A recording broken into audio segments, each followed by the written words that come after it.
Skyler pretended to be away on a business trip while secretly staying in a hotel behind my back. When he got promoted, he didn't tell me. He started buying all sorts of things he liked, then turned around and told me he hoped to make more money before getting married. At first, I thought he just needed some time to sort out his feelings. Now I realize he simply doesn't want to get married. Over the course of a year, I gradually rediscovered how comfortable it was to be on my own and began to feel that it was probably time for us to part ways. Only then did he finally notice something was wrong and try to keep me by proposing. I looked at the ring and smiled casually. Haven't you already gotten used to being alone? Skyler's face instantly turned pale. Chapter 1. After work, I deliver food orders. By the time I arrived at the hotel with the delivery, it was already past 6 in the evening. As I came out, I saw Skyler at the entrance. He was supposed to be on a business trip in Sea City, yet there he was, walking while talking on the phone,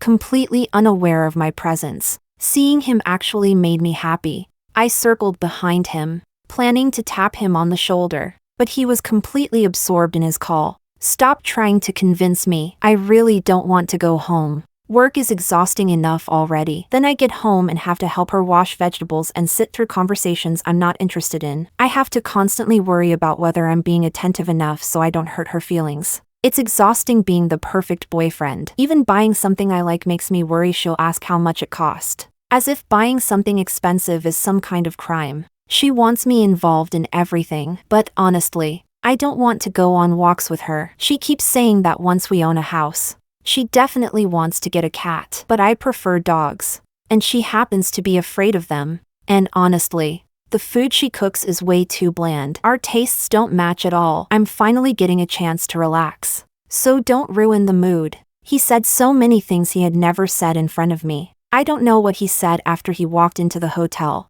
I just stood there stupidly, my hands and feet numb. Not once did he use the word dislike, yet every sentence was filled with it. Had he fallen out of love with me?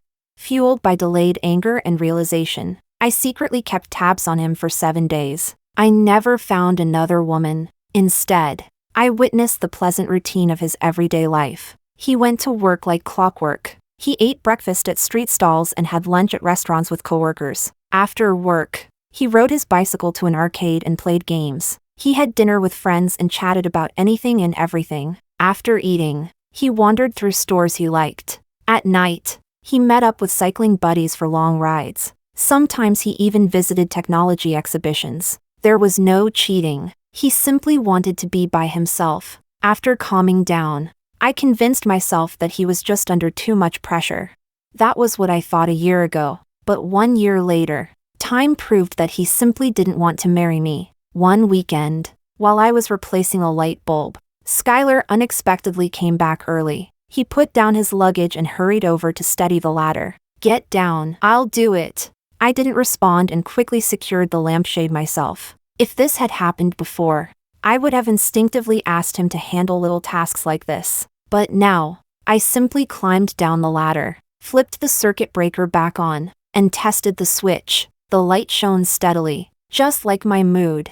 I remembered him saying last month that he would return in early August. Now it was only July 26th. Why did you come back early? Whenever I had a question, I asked it directly. His sudden return felt strangely unfamiliar. It even felt a little intrusive, like relatives or friends showing up at my house without calling first. Regardless of whether I was home or not, he stared absent-mindedly at the illuminated light and answered my question with one of his own. When did you learn how to fix things? Chapter 2. I didn't think much of it. Everything comes with tutorials these days. I might not be good at complicated repairs, but replacing one is pretty simple. Back when I had just discovered how much he enjoyed being alone, I couldn't help checking up on him whenever I was delivering food. One time, I got distracted and nearly crashed into someone. Fortunately, the other person was fine. I was the one who ended up in the hospital. When my company learned that I would need more than 2 months off, they chose to fire me rather than keep me on,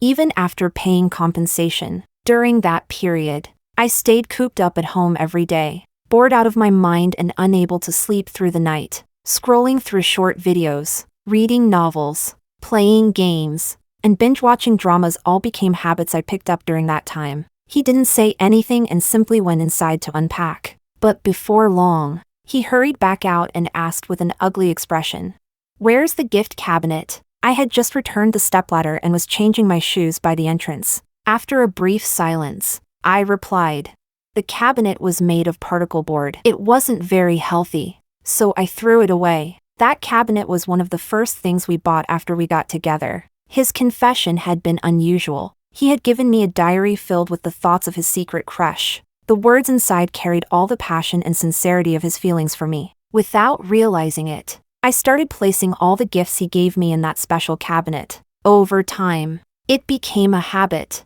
More than 30 gifts eventually filled the entire cabinet, making it impossible to miss. He visibly relaxed. "You packed away everything that was on it, right?" I nodded absent-mindedly. "What should we eat tonight?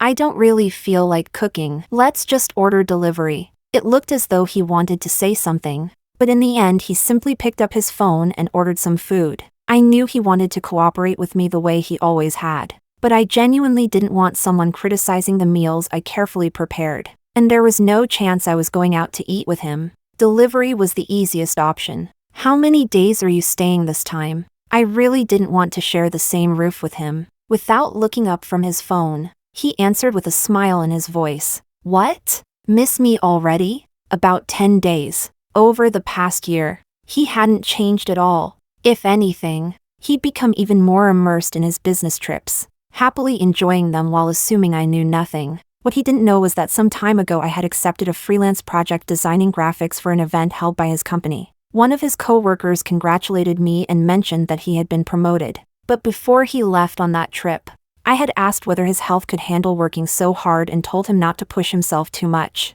He had replied that he wanted to earn more money before we got married. That was also when I learned that he wasn't staying in hotels at all. He had rented an apartment near the company. One of his co-workers had casually said, "I honestly thought you two had already broken up." That was the moment the blow finally woke me up. I stopped instinctively making excuses for him. Marriage had become nothing more than an excuse he used to brush me off, like dangling a carrot in front of a donkey, creating the illusion of happiness that always seemed just within reach. If a relationship between two people is like a balance scale, with one person standing on each side, then occasional imbalance isn't a big deal. As long as both people make up for it, things can return to normal. That day, I was heartbroken. I turned around while standing on my side of the scale and realized I could no longer see him at all. He never said we were breaking up, but he also no longer placed me on the opposite side of his scale. I was no longer someone important to him. I turned on the projector to watch a drama and peeled an orange with my bare hands.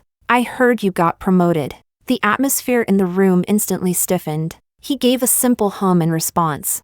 "How did you find out?" "I was planning to save up some money and surprise you later." I had thought hearing his lies would hurt. Instead, I felt unexpectedly calm, watching a ridiculous scene on the screen. I chuckled. "Didn't I quit my job a year ago? A while back I took on a freelance project for your company. One of your co-workers congratulated me. The sweet promises he made about our future felt meaningless. That fake happiness shattered at the slightest touch. It made him look like a clumsy clown, wearing a mask of insincerity. He wasn't much different from the calculating coworkers I used to have. People are naturally biased. After building an intimate relationship with him, my subconscious had blurred many details and given him special treatment. Things that would have irritated me if someone else had done them. When he did them, I would instinctively overlook them. But now, it seemed I couldn't anymore. Chapter 3. A call from the delivery driver interrupted the conversation. At the dinner table, the two of us sat facing each other. He couldn't help complaining. Food from outside restaurants isn't always very clean. A while ago, I even ended up in the hospital with food poisoning. I tried to interpret what he meant. Was he looking for concern? Or was he hoping I would cook? No wonder he seemed reluctant to eat takeout today. So that was the reason. After thinking for a moment, I responded the same way I used to speak to coworkers I got along with on the surface but not in my heart, letting out a slight sigh. "What a shame. I'm leaving for a trip tomorrow." He looked surprised. "Where are you going?" After swallowing a mouthful of food, I replied, "I made plans with Judy to travel together. We finalized everything a few days ago." He seemed uncomfortable and immediately pressed further. "How long will you be gone?" I answered casually. A little over a month. Maybe it wasn't my imagination. His face grew paler and paler, his brows knitting tightly together. Our 7th anniversary is in 3 days. His gaze stayed fixed firmly on me. I met his eyes calmly. Judy is getting married next month. This is something we promised each other many years ago, a best friends trip 1 month before the wedding, to a place we've dreamed of visiting for a long time. We've celebrated plenty of anniversaries, but a pre-wedding trip like this may only happen once in her lifetime. He flattened his lips and sneered. So when it's a choice between love and friendship, you're choosing friendship? Every time we argued before, she told you to break up with me. I set down my chopsticks. Honestly, I regret not listening to her. He froze, looking as if he couldn't believe what he had heard. I thought I had already healed. Yet even now, talking about it made my eyes burn. I had to steady myself before continuing. I've always believed that whether a melon is sweet or not, you have to taste it yourself to know. As an outsider, she didn't understand how deeply I felt about you. In fact, you're the person I expected to spend my life with. I felt obligated to stand by your side. I defended you countless times in front of her. I was even upset because she didn't like you. Back then, she was heartbroken. She thought I'd lost my way and had been completely won over by you. But that wasn't it. During the pandemic, I was laid off. My office position was replaced by an intern earning less than I was. It was you who encouraged me to leave my comfort zone and improve myself. Even the freelance graphic design work I've been able to get was largely thanks to the opportunities connected to you. I've never regretted meeting you. It's just that I'm reserved. While you're ambitious and outgoing, I've never stood out much professionally. Either, I couldn't keep pace with you. We were never really suited to each other. I only regret not realizing that sooner. I hadn't realized sooner that he looked down on me. Judy had seen it long ago, but she couldn't bear to hurt me, so she never said it outright. Then, a year ago, after I quit because of my leg injury, I clearly saw the difficulty in his eyes. At the time, I thought it was financial pressure. That's why I started writing and looked for every possible way to contribute more. But even after I earned a decent amount, he was still unhappy. Maybe it was because I still couldn't walk the same path as him. Just like how he loved going cycling with other people, while I hated activities that left me drenched in sweat. What he disliked wasn't my ability. It was the fact that I couldn't charge forward with the same ambition and hunger that drove him. The chopstick slipped from Skyler's hand and clattered against the dishes with a sharp sound. He snapped back to reality and hurriedly picked them up. Staring at the table for a long time, he finally spoke in a dry voice. "It's my fault. We shouldn't make things so complicated. It's only 1 anniversary. We can celebrate it after you come back." The correction came out hurried and desperate, as though we still had a long future ahead of us. I had always been afraid of saying goodbye. Even knowing the relationship had reached its end, I couldn't bring myself to let go. Part of it was love, but part of it was also the years I had invested. I kept believing there was still something worth saving, that giving up would be too much of a waste. Not just 7 years of a relationship. Even 7 years at a job isn't something people can easily walk away from. I wasn't ashamed of my hesitation or my weakness. The year I gave him was also a year I gave myself. I'm full. I thought that after we broke up, he would probably live a happier life than he did now. The meal ended before either of us could continue. As usual, I went out for a walk. For some reason, Skyler followed me, even though he never liked walking, and even though I hadn't asked him to come. Along the way, most of the neighbors greeted me. "Who's that? I don't think I've seen him around before." After I finished petting a young neighbor's golden retriever, Skyler finally spoke. Following his gaze, I looked toward the young man walking away and smiled. "He just moved in. His name's Liam." Skyler grabbed my sleeve. "Aren't you afraid of dogs?" I nodded.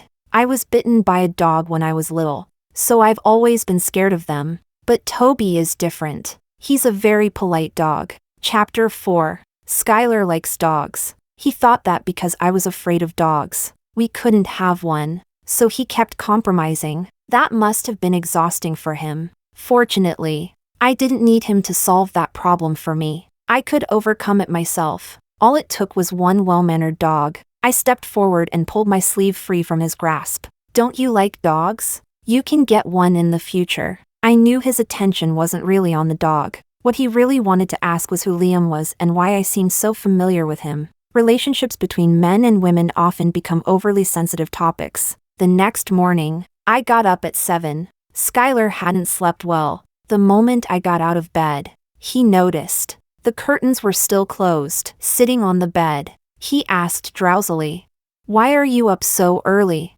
Isn't your flight this afternoon?" In a playful tone, I replied, "I'm going to Liam's place to cook." His sleepiness vanished instantly. His voice remained controlled, but only barely. "Luviana, what exactly do you mean by that? It's just cooking. What meaning could there be?" After getting dressed, I headed toward the bathroom. I'm home alone a lot. It's safer when you're on good terms with your neighbors. Skyler clearly didn't agree. His face darkened, and he insisted on following me. For a moment, I genuinely worried Liam might get punched the second he opened the door. Fortunately, the one who greeted us wasn't Liam. It was Toby, the fluffy little dog, with his tongue hanging out and a huge grin on his face. Toby looked delighted to see us. Skyler's clenched fist loosened slightly. A woman named Zara waddled over, one hand resting on her slightly rounded belly. Standing beside Toby, she immediately began complaining dramatically. "Luviana, what am I supposed to do after you leave?" After rubbing Toby's head, I patted her shoulder reassuringly. "Your morning sickness is gone now. You'll be fine." Wearing an apron, Liam walked out of the kitchen. He casually wiped his hands on the apron and greeted us with a smile. "Come on in." Skyler sat down stiffly and awkwardly. Meanwhile, I naturally picked up an apron and headed into the kitchen to continue teaching Liam how to cook. Zara was the type who could become friends with anyone. She immediately started praising Skyler. People kept telling me Luviana's boyfriend was handsome. I didn't expect him to be this handsome. Then she explained, "I'm pregnant with twins. My morning sickness was terrible. Nothing tasted right. Every time I smelled the sweet olive flowers outside our apartment, I felt sick. After moving here, I kept smelling the food Luviana cooked, and it practically made me cry. My husband shamelessly came knocking on her door asking for help." Skyler's usual gift for conversation seemed to disappear completely. He sat there silently, listening as Zara described everything I had been doing while he wasn't around. "You're a lucky man." She smiled at him. "Having Luviana as your girlfriend means getting to eat her cooking every day. Not only is she a great cook, she's amazing at helping people take care of their health. Just look at me. A month ago, my face was so pale and greenish I could have played a corpse without makeup." "Liam!" Liam immediately protested. Zara instantly covered her mouth. Okay. Spit. Spit. Spit. No bad luck." After another round of busy work, the food was finally served. Some dishes were light and mild. Others were rich and heavily seasoned. Despite her energetic personality, Zara actually preferred mild flavors. Liam, who was calm and steady by nature, couldn't live without spicy food. Over the past year, I had questioned myself many times. Had I been the one holding Skyler back? Was he constantly carrying the weight of our relationship because I couldn't keep up with him? Was that why he felt so burdened? Then I met this couple, and suddenly, I understood something. Different tastes don't stop two people from loving each other. If one person doesn't like cilantro, you simply set aside a portion before adding cilantro to the rest. It's nothing more than using one extra plate. Chapter 5. If Skyler didn't like eating lightly seasoned food, he could have just told me. He's highly capable, but I'm not incapable either. We're simply good at different things. That said, our habits really are quite different. I grew up watching my parents help each other with everything. Whenever something needed doing, they would naturally lend a hand. Because of that, I could never understand Skyler's attitude of not wanting to do anything after coming home from work. The things he didn't like doing, did I somehow love doing them? If he was tired after work, wasn't I tired after work too? And I never agreed with his belief that we could just eat out all the time. In the South, the humidity makes mold grow easily, and sometimes, the moment you turn on a light, dozens of cockroaches scatter in every direction. It's terrifying. At least in your own kitchen, you can clean and maintain things properly. So his stress wasn't something I created. It came from the image of the perfect boyfriend he forced himself to maintain. He kept acting against his own preferences and habits. And now, he simply couldn't keep it up anymore. After lunch, I wheeled my suitcase outside. He was leaning against the balcony railing, smoking. The moment he saw me, he forced a smile. "Come back soon." Hope lingered in his eyes, yet he couldn't bring himself to say what he really wanted. He wouldn't address the problem. He didn't dare solve it. Instead, he tried to pretend everything was fine, believing there was still plenty of time. From beginning to end, he never thought I might leave and never come back. After Judy picked me up, she looked me over from head to toe. "You've changed so much. Did Skyler do something to you?" I pulled her away from the flow of people exiting the airport. "No, you're exaggerating. I'm a grown woman. How would I let someone bully me?" She didn't respond. Instead, she led me to the car, rummaged through her bag, and handed me a small mirror. Under my confused stare, she finally spoke. "You've never really been cheerful, but you've always had this innocent, slightly clueless way about you. You didn't have this detached maturity, even though I never liked Skyler. I could tell you genuinely loved him." I was stunned for a long moment before laughing softly. "I'm in my 30s, not my 20s anymore. Maturity is just part of getting older." She looked anxious. "No, it's different. It's like your spirit has been drained out of you." I found that amusing. "So I look like someone recovering from a serious illness?" She looked at me with concern. "The main reason I never liked him was because you always loved sharing things you cared about. Whether it was people, hobbies, or little moments. You talked about them all the time, but in all those years, you never once mentioned any of his friends. If someone truly loves you, they'll introduce you to their friends. There's no way they wouldn't. So if you never talked about them, then the most likely explanation is that his friends weren't very friendly toward you." A realization suddenly struck me. No wonder Judy had always refused to explain exactly why she disliked Skyler. They never openly acted like they liked me or disliked me. It was more like, I struggled for words. "I don't know how to explain it." Judy immediately cut off my attempt to make excuses for him. "That's exactly the problem. If you couldn't fit into his social circle, there's a very good chance it's because they constantly heard Skyler complain about you. Their first impression of you was already negative. That's why there was always a barrier between you and them. And that's why you never became part of their circle." Her words hit me like a bolt of lightning. In an instant, I was transported back to that night delivering food. Who had Skyler been talking to on the phone? Why had he spoken so naturally about all the things he disliked about me? The answer could only be one thing: a friend.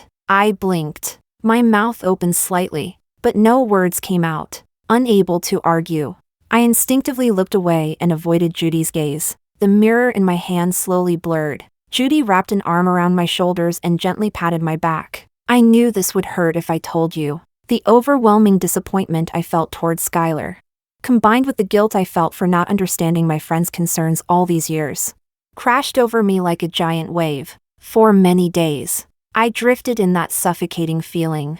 I could clearly tell Judy was doing everything she could to cheer me up, but I couldn't remember how to smile anymore. Chapter 6. In the middle of the night on August 10th, Judy suddenly sat upright in bed without any warning. "Let's go climb a mountain." We changed into hiking gear, packed our backpacks, and set off. Along the way, we wanted to give up countless times. Every time we passed someone coming down the mountain, she would ask, "How much farther?" And every time, they would smile and answer, "Almost there." Neither of us had any experience, so we didn't understand the true meaning behind that almost. We figured that if it was almost there, then we could endure a little longer. By the time we kept going, sweat had completely soaked through our hats. The two of us sat on the stone steps and cried. Judy sniffled loudly and asked in a muffled voice, "Should we just give up?" Stubbornness got the better of me. "No, we've already come this far.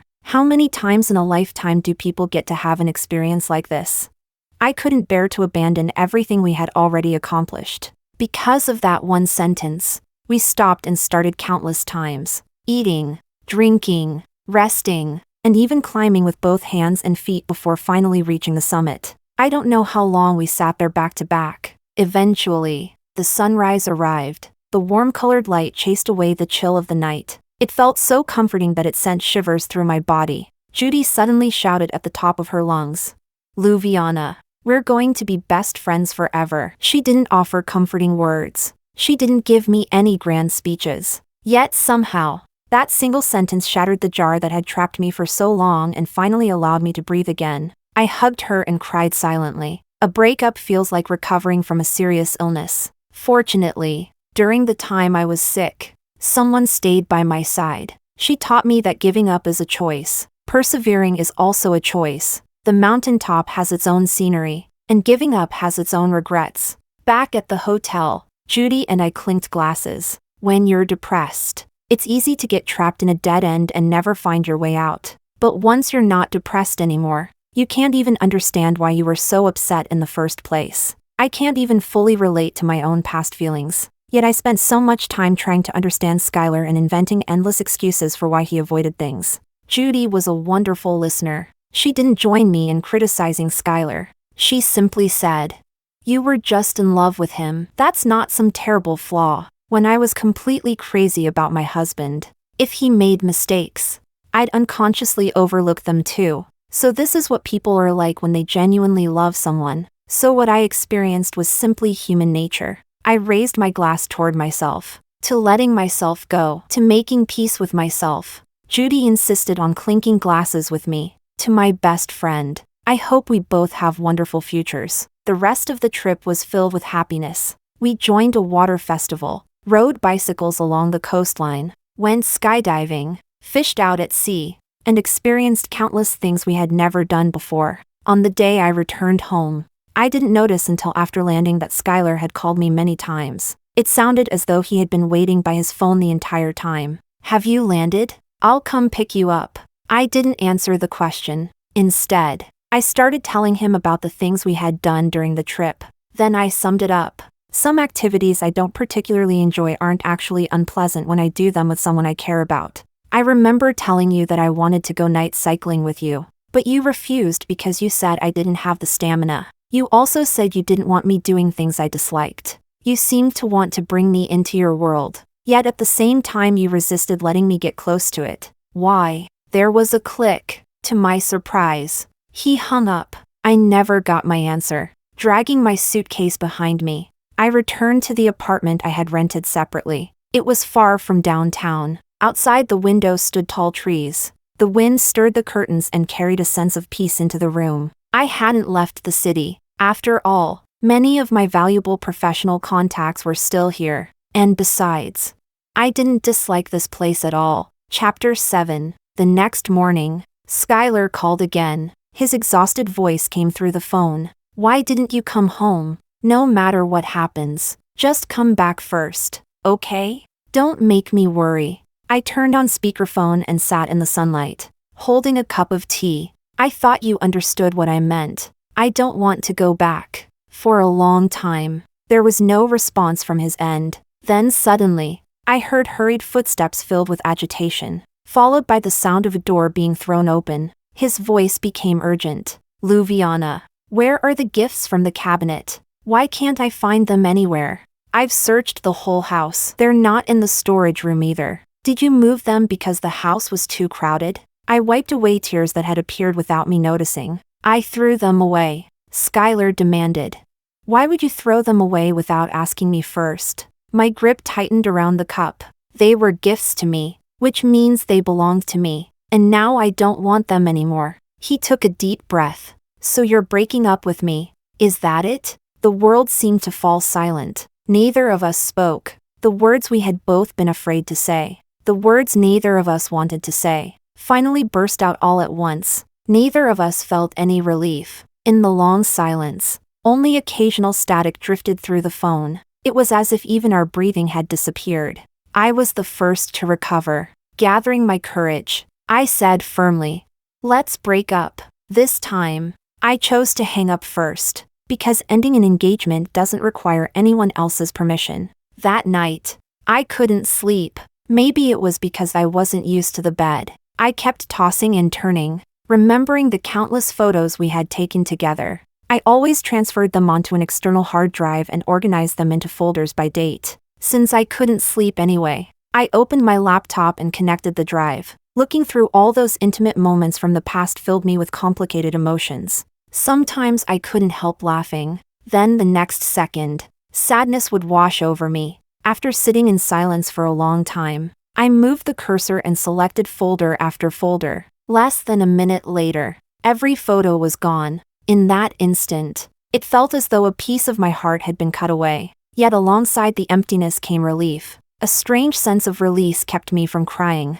As I let go, the pressure inside me gradually eased. For the first time in a long while, I stopped hovering between hesitation and uncertainty. The anxiety that had plagued me disappeared. In its place came a peaceful night's sleep. After leaving him, I threw myself into work. My days became busy and fulfilling. For brief periods, I even forgot he existed, which was why I went to meet one of his coworkers to discuss event details without any guard up. The moment she pushed open the doors to the venue, bang, bang, bang, a series of loud explosions rang out. I flinched in shock. Only after looking carefully did I realize they were confetti cannons. She linked her arm through mine and led me forward. Then she gently pushed me ahead. Along the path, familiar faces handed me roses one after another. Everyone looked excited and enthusiastic. It was as if nobody noticed how terrible my expression was. Perhaps they thought I was simply stunned.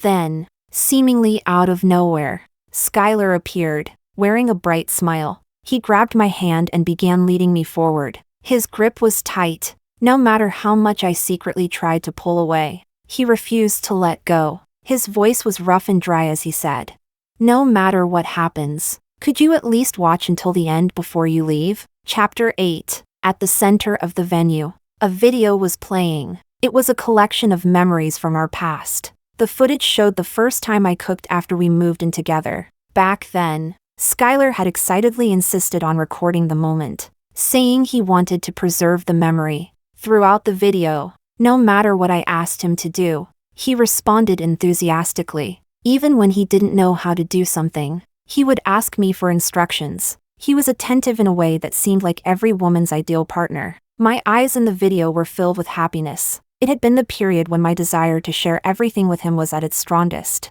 Every dish I made, I wanted him to taste. I constantly asked him what flavors he liked, and every time, he answered with the same response: "It's delicious." I wasn't satisfied. "Why won't you ever give me any real feedback? How am I supposed to know what kind of food you actually like?" The shaky camera footage carried all the sweetness we once shared. It turned out the problem had existed from the very beginning.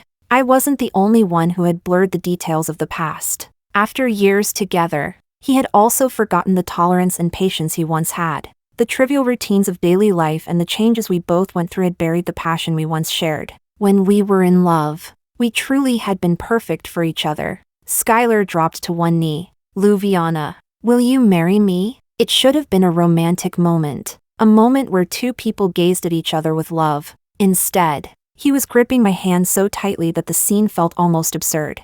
I didn't want to become the judge sentencing him. Forcing a smile, I said, "This is too sudden. Can I give you an answer later?" Once upon a time, he had sincerely accepted me. He had guided me and supported me. That was why I had shown him my true self without any defenses. Even though we had grown increasingly distant, and even though there were times when I truly disliked him, I still couldn't bring myself to hurt him in return. The passion he felt now was nothing more than panic. He had realized we were about to become strangers, so he kept revisiting old memories and suddenly rediscovered his affection for me. But feelings like that don't last very long. I didn't want a future built on reluctant compromises. The carefully arranged atmosphere around us only made the tragedy of our predictable ending more obvious. I put down the bouquet and stood up to leave. Skyler immediately grabbed my arm and desperately tried to stop me. "I'm sorry.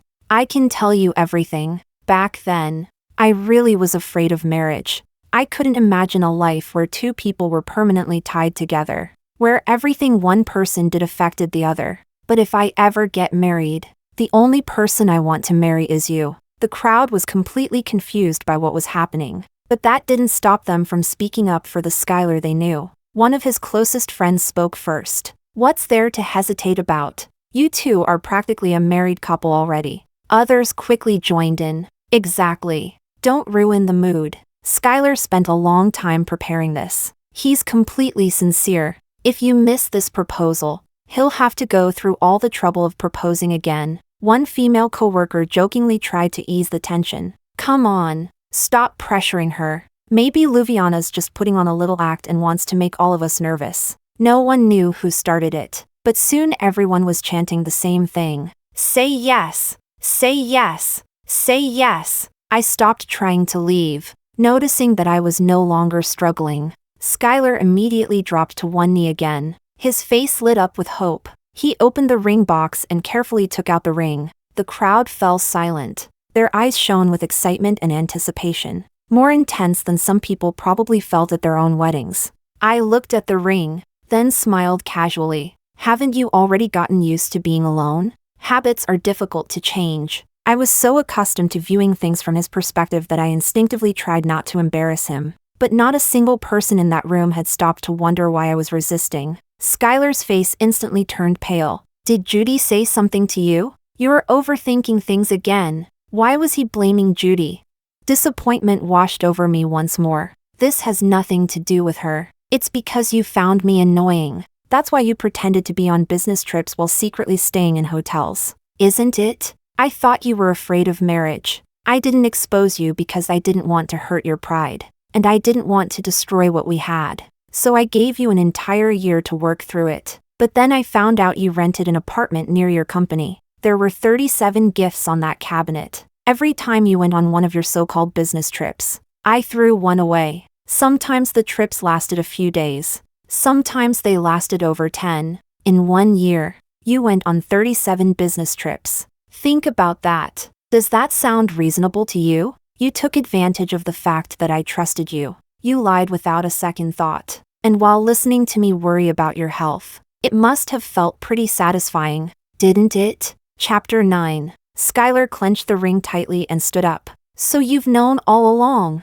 I can explain that too. Back then, everyone was pressuring me to get married. I felt like I had a noose around my neck. And since you knew everything, you also know I never cheated on you. The irritation rising in his eyes was impossible to miss. As if he thought I was making a big deal out of nothing. As if I had been the one controlling him. For the first time, I stopped worrying about preserving his dignity. I repeated his own words back to him. I really don't want to go home. Work is exhausting enough already. Then I get home and have to help her wash vegetables and sit through conversations I'm not interested in. I have to constantly worry about whether I'm being attentive enough so I don't hurt her feelings. It's exhausting being the perfect boyfriend. Even buying something I like makes me worry she'll ask how much it cost. As if buying something expensive is some kind of crime. She wants me involved in everything. But honestly, I don't want to go on walks with her. She keeps saying that once we own a house, she definitely wants to get a cat. But I prefer dogs.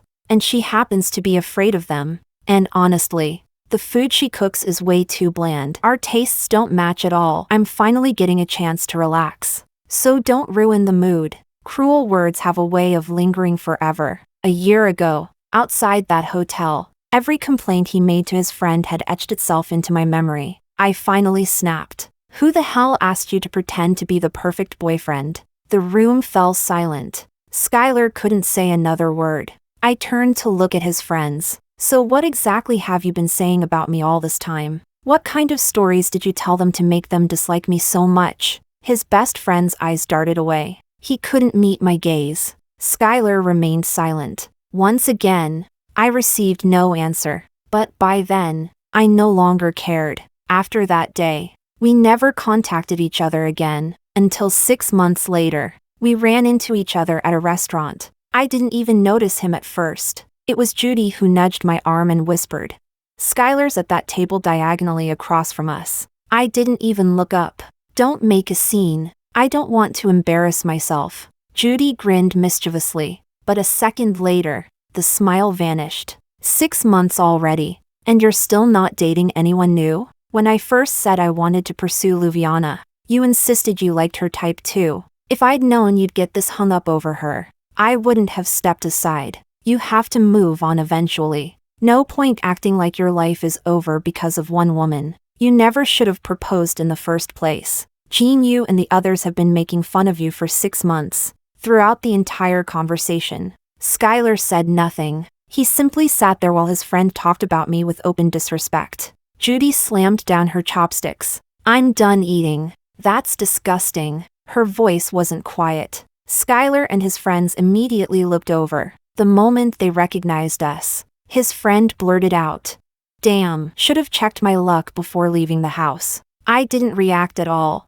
I continued eating at the same unhurried pace, influenced by my indifference. Judy gradually ignored them too. Eventually, they left before we did. I thought that would be the end of it. Then I ran into Skyler again in the parking garage. He was waiting there. The moment I saw him, I knew he wanted to talk. Stubbornness had always been part of his nature. I sent Judy, who was already 5 months pregnant, to wait in the car. She grumbled unhappily. If I'd brought my husband, I'd have my big guy sit on them and squash them flat. I coaxed her for a while before she finally agreed to leave. Only then did Skyler approach. With a self-deprecating smile, he said, "I want to explain why I never wanted you getting too close to my friends." I smiled pleasantly. My words, however, were anything but polite. "Because your friends are trash, and you were afraid that if I spent enough time around them, I'd realize you're trash too." He laughed helplessly. "I didn't know you were still this angry." That's a pretty extreme way of looking at it. Men are basically all the same. We grow up in different environments from women. The way we talk among ourselves is naturally less restrained. He was looking out for me. He never actually meant to insult you. In fact, he was one of the people telling me not to ruin my relationship. When I remained silent, he continued, "Whether it's men or women, everyone puts on a somewhat fake version of themselves when they're trying to attract someone." I let out a mocking laugh. "It's not fake. It's fear." Seeing the dismissive expression on his face, I continued, "You're afraid the other person won't choose you, so you instinctively try to improve yourself. You want to show them the best version of who you can be. Some people find fulfillment in love. They become gentler, kinder, and more patient because they're happy. But some people only ever see themselves. Their eyes and hearts are filled with nothing but their own needs.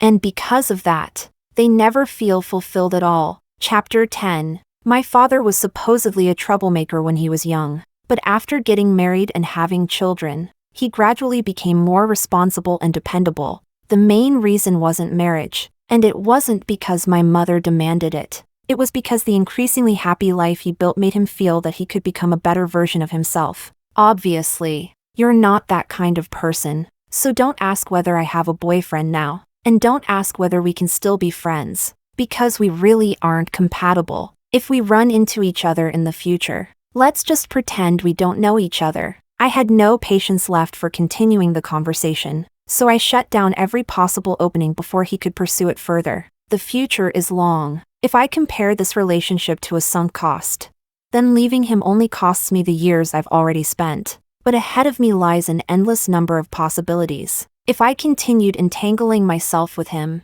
that would be gambling away my entire life. And when I grew old, I would regret it countless times. I'm glad I didn't walk away empty-handed. I learned how to give myself the courage to start over.